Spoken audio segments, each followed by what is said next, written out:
प्रिय विद्यार्थियों, मैं डॉक्टर विनीता निर्वाण एमएलवी गवर्नमेंट कॉलेज भीलवाड़ा। पूर्व के व्याख्यान में हमने लगान के विभिन्न प्रकार और लगान की परिभाषा के बारे में अध्ययन किया था। आज हम लगान के सिद्धांत थ्योरी ऑफ रेंट के बारे में अध्ययन करेंगे। वास्तव में लगान निर्धारण के मुख्य दो सिद्धांत हैं: प्रतिष्ठित या रिकार्डो का लगान सिद्धांत, क्लासिकल और रिकार्डियन थ्योरी ऑफ रेंट, और बी है लगान का आधुनिक सिद्धांत, मॉडर्न थ्योरी ऑफ रेंट।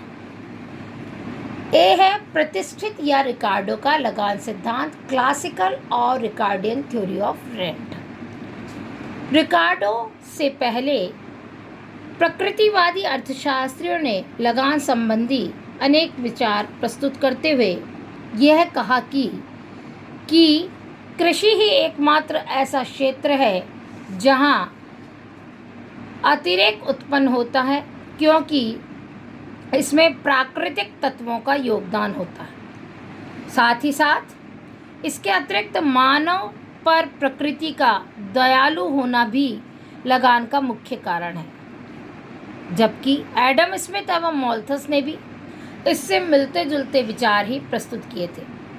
परंतु डेविड रिकार्डो पहले ऐसे अर्थशास्त्री थे जिनका यह विश्वास था कि मानव दयालु नहीं बल्कि कृपण होता है। कृपण का तात्पर्य यहाँ पर है निष्ठुर होता है, इसलिए लगान उत्पन्न होता है। 19वीं शताब्दी में रिकार्डो ने लगान सिद्धांत का प्रतिपादन किया। उन्होंने लगान की व्याख्या इस आधार पर की कि भूमि की विभिन्न इकाइयों में गुणात्मक असमानता पाई जाती है, यानी विभिन्न इकाइयाँ ABCD यथा इनमें सभी में गुणात्मक असमानता पाई जाती है, और भूमि के कुछ टुकड़ों की उर्वरा शक्ति और स्थिति दूसरे टुकड़ों की अपेक्षा अच्छी होती है। इसलिए अच्छी भूमि पर खेती करने से उत्पादन लागत कम आती है, जिसके परिणाम स्वरूप भूस्वामी को अतिरिक्त आय प्राप्त होती है, और ये अतिरिक्त आय ही लगान है। इस प्रकार रिकार्डो ने ये कहा कि लगान भूमि की उपज का वह भाग है जो भूमि की भौतिक एवं अविनाशी शक्तियों के उपयोग के लिए भूमि स्वामी को दिया जाता है।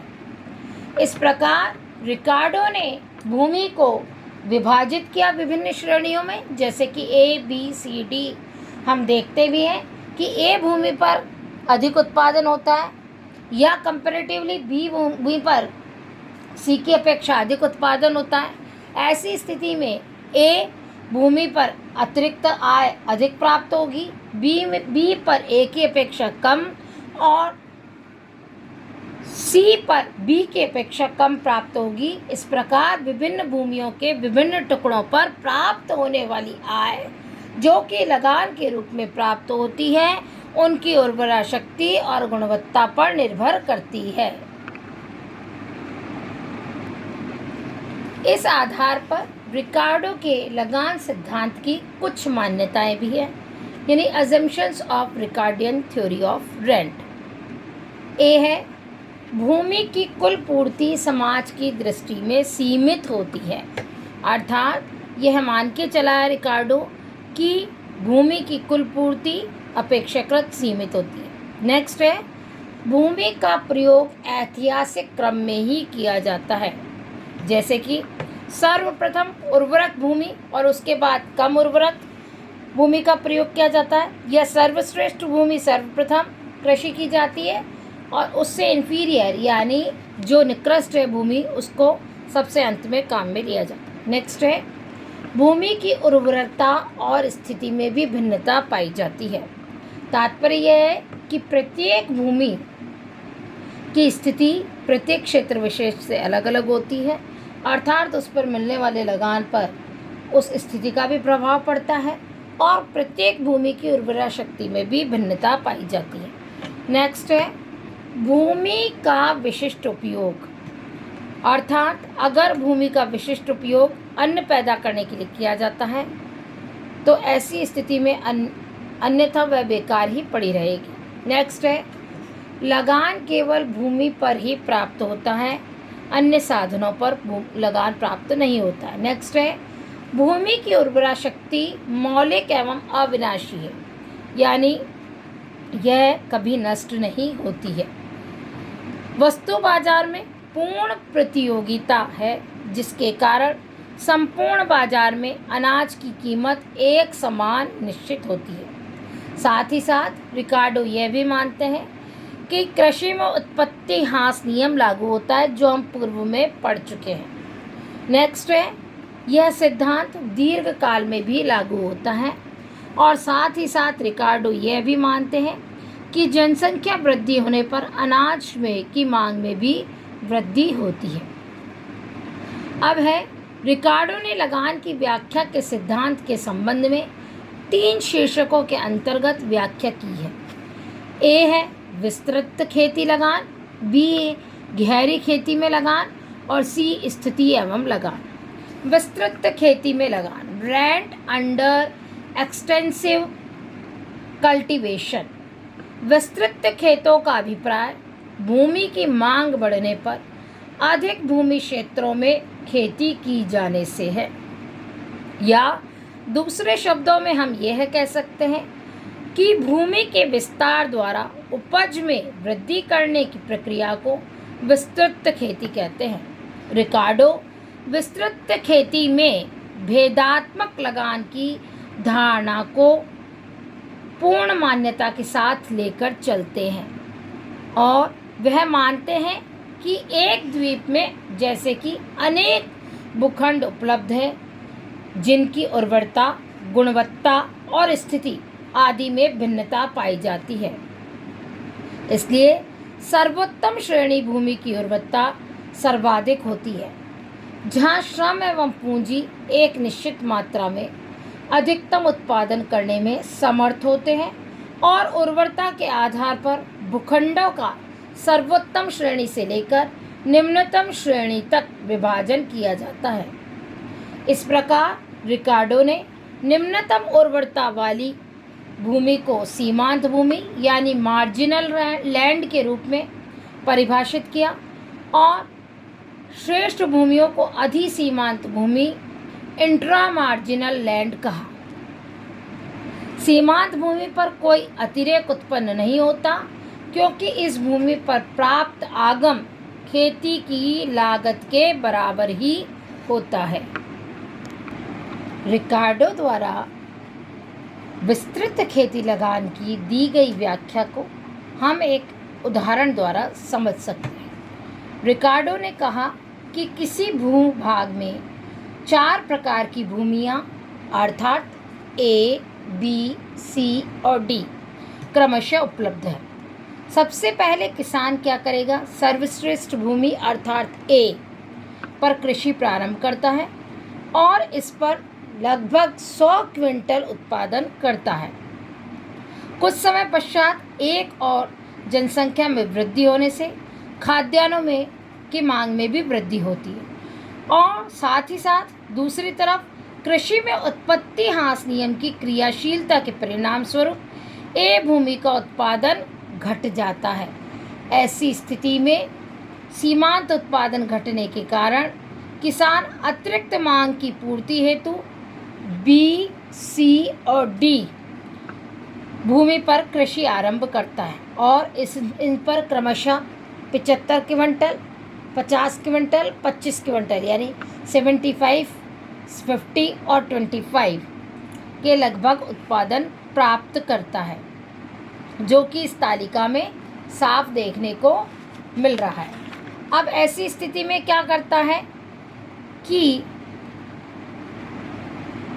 100 क्विंटल, 75 क्विंटल, 50 क्विंटल और 25 क्विंटल टोटल प्रोडक्शन होता है उसका क्रमशः ए, बी, सी और डी भूमि पर।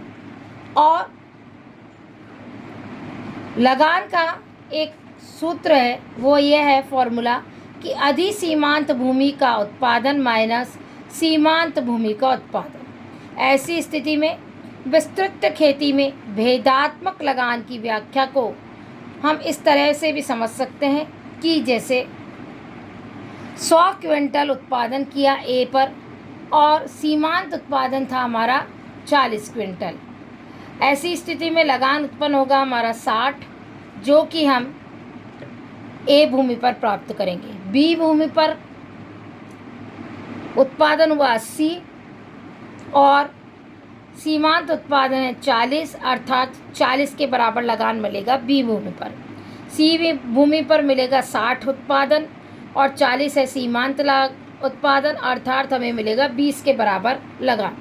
और डी भूमि पर 40 उत्पादन हो रहा है और 40 ही उत्पादन सीमांत है, अर्थात इस पर कोई भी लगान प्राप्त नहीं होगा।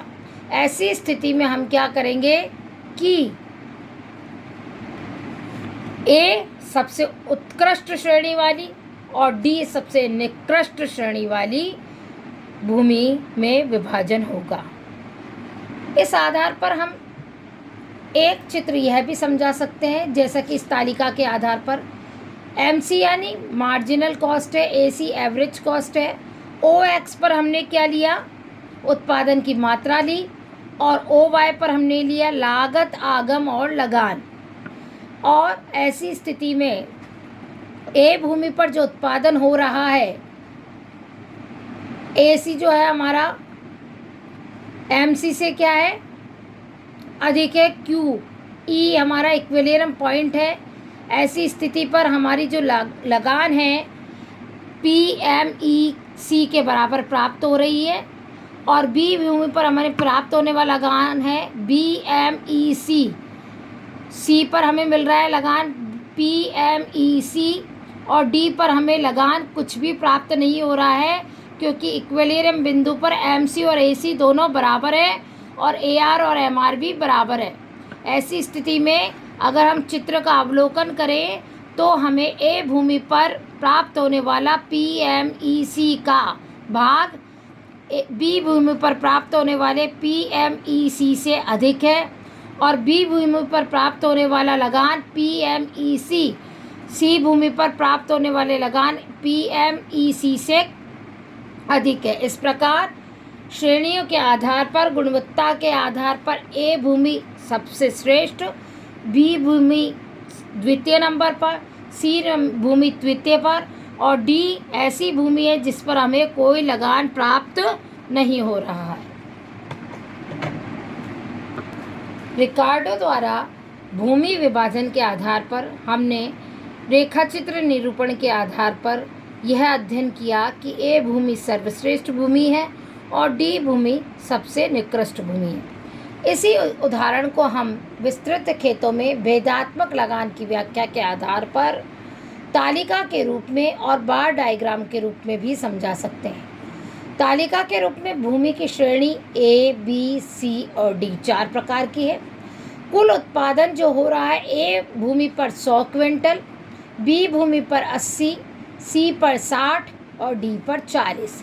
सीमांत उत्पादन क्विंटल में जो है हम उसे 40 मानते हैं, क्योंकि सबसे अंतिम वाला उत्पादन इसमें सीमांत उत्पादन माना जाता है, तो 40 है। लगान क्विंटल में है।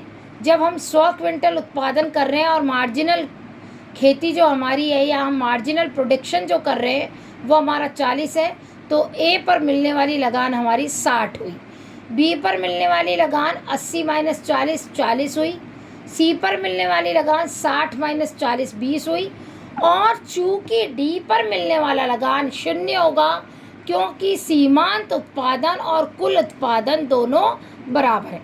इसे हम रेखा चित्र में भी बता सकते हैं कि द्वीप में 4 श्रेणियों की भूमिका है और ऐसा द्वीप जहाँ पर कुछ लोग आकर बसते हैं और मानव अपनी उपभोग प्रवृत्ति के अनुसार सबसे पहले सबसे अधिक उपजाऊ भूमि अर्थात ए भूमि पर उत्पादन प्रारंभ करता है, परंतु जनसंख्या के आकार में निरंतर वृद्धि होने के कारण अनाज की मांग में भी वृद्धि होती है। ऐसी स्थिति में उत्पादन के लिए वह फिर बी, सी और डी श्रेणी की भूमि का प्रयोग भी करने लगता है। ऐसी स्थिति में उत्पादन के लिए बी और सी श्रेणी का प्रयोग किया जाता है, तो बी और सी श्रेणी के प्रयोग में आने से ए श्रेणी की भूमि जो कि आच्छादित भाग में दिख रही है अधिसीमांत भूमि और बी सीमांत भूमि और सी की तुलना में अतिरेक उत्पादन करेगी और ऐसी स्थिति में रिकार्डो के अनुसार अधिसीमांत भूमि का यह अतिरेक भेदात्मक लगान यानी सरप्लस डिफरेंशियल रेंट है। हम इस सारणी के आधार पर यह कह सकते हैं कि अनाज की मांग अगर 100 क्विंटल से अधिक है तो विस्तृत खेती बी श्रेणी की भूमि पर की जाएगी और उससे भी अधिक है तो 180, 240 फिर 280 से अधिक अनाज की मांग होने पर क्रमशः बी, सी और डी पर खेती की जाएगी। जैसे जैसे कृषि उपज की मांग में वृद्धि होगी वैसे वैसे कम उपजाऊ भूमि पर कृषि होने आरंभ होगी तथा श्रेष्ठ भूमियों की उत्पत्ति की बचत बढ़ने लगेगी।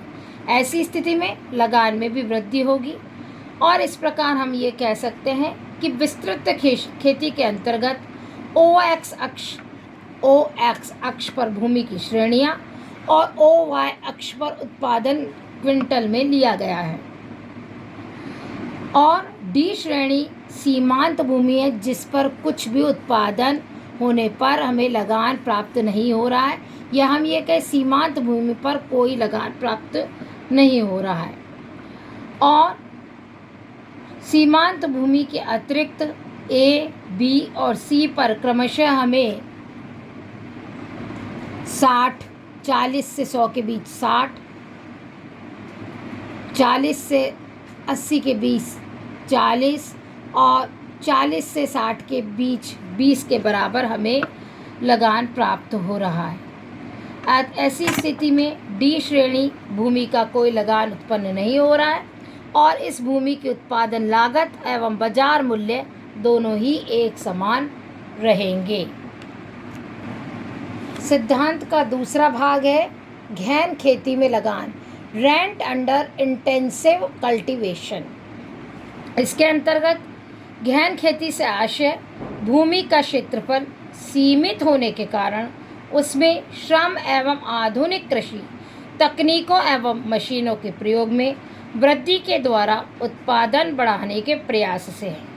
या दूसरे शब्दों में हम ये कह सकते हैं कि जब भूमि के एक निश्चित क्षेत्रफल पर श्रम एवं पूंजी की अतिरिक्त इकाइयों का प्रयोग करके उत्पादन वृद्धि का प्रयास किया जाता है तो उसे गहन खेती कहते हैं। रिकार्डो का ये विवाद था कि जैसे जैसे भूमि के निश्चित क्षेत्रफल पर श्रम एवं पूंजी की अतिरिक्त इकाइयों का प्रयोग बढ़ाया जाता है तो उत्पत्ति ह्रास नियम लागू हो जाता है।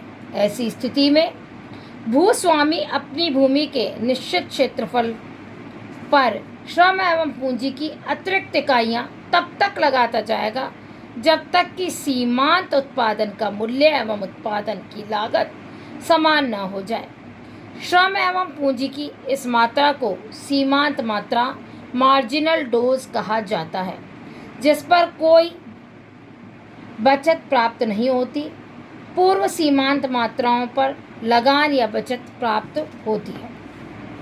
गहन खेती में भेदात्मक लगान की व्याख्या को एक उदाहरण द्वारा हम ऐसे समझ सकते हैं जिसमें श्रम एवं पूंजी की मात्राएं कुल सीमांत उत्पादन लगान प्रति क्विंटल और लगान क्विंटल में है। श्रम एवं पूंजी की मात्रा में प्रथम मात्रा में हम लगाने 1:1 का रेशियो यानी 1+1, द्वितीय में 2+2, तृतीय में 3+3 और चतुर्थ में 4+4। जब हम इन श्रेणियों को लगाते हैं तो ऐसी स्थिति में हमें क्रमशः 100, 80, 60 और 30 क्विंटल उत्पादन प्राप्त होता है। लेकिन श्रम एवं पूंजी की यानी यह श्रम 4 और पूंजी भी 4 की मात्रा लगाने पर सीमांत मात्रा है अर्थात 30 ही सीमांत उत्पादन है और 30 ही हमें लगान प्रति क्विंटल मिल रहा है। ऐसी स्थिति में सीमांत मात्रा से पूर्व की मात्राओं पर लगान हमें प्राप्त होता है जो कि क्रमशः 70, 50 और 30, 100 माइनस 30 70, 80 माइनस 30 50, 60 माइनस 30 30 के बराबर प्राप्त हो रहा है। अन्य शब्दों में चतुर्थ मात्रा की तुलना में जो आधिक्य प्राप्त होता है उसे हम इन रेखाचित्र के द्वारा भी प्राप्त बता सकते हैं। प्रथम वाले कॉम्बिनेशन में यानी संयोग में हमें लगभग 70 के बराबर लगान प्राप्त हो रहा है। द्वितीय वाले संयोग में हमें 50 के बराबर 80 माइनस 30 यानी 50 के बराबर लगान प्राप्त हो रहा है, जो एक रंगीन भाग या आच्छादित है या छायाकृत है। और तृतीय में हमें 60 माइनस 30 यानी 30 के बराबर मिल रहा है। और चतुर्थ श्रेणी में हमें कुछ भी लगान प्राप्त नहीं हो रहा, केवल सीमांत उत्पादन की श्रेणी में आ रहा है, 0 लगान प्राप्त हो रहा है। तीसरा है लोकेशन एंड रेंट, स्थिति एवं लगान। खेतों की स्थिति में अंतर होने के कारण भी लगान का उदय होता है। खेत गांव, शहर एवं बाजारों के निकट होते हैं तो ऐसी स्थिति में लगान अलग प्राप्त होगा, और अगर उनसे दूर है तो ऐसी स्थिति में परिवहन लागत एवं संरचनात्मक सुविधाओं का भी लगान पर प्रभाव पड़ेगा। निकट स्थित खेतों से प्राप्त उत्पादन से अंतर मूलक लगान प्राप्त होता है, जबकि बाजार से दूर खेती से कम लाभ प्राप्त होता है, क्योंकि मार्ग व्यय तथा उत्पादन व्यय भी उसमें लग जाता है और ऐसी स्थिति में भूमि लगानहीन भी हो जाती है। स्थिति के संबंध में हम ये कह सकते हैं निकट खेती अधिसीमांत खेती होती है, जबकि दूर खेती सीमांत खेती की श्रेणी में आती है। अगले व्याख्यान में हम सिद्धांत की आलोचनाओं के बारे में अध्ययन करेंगे।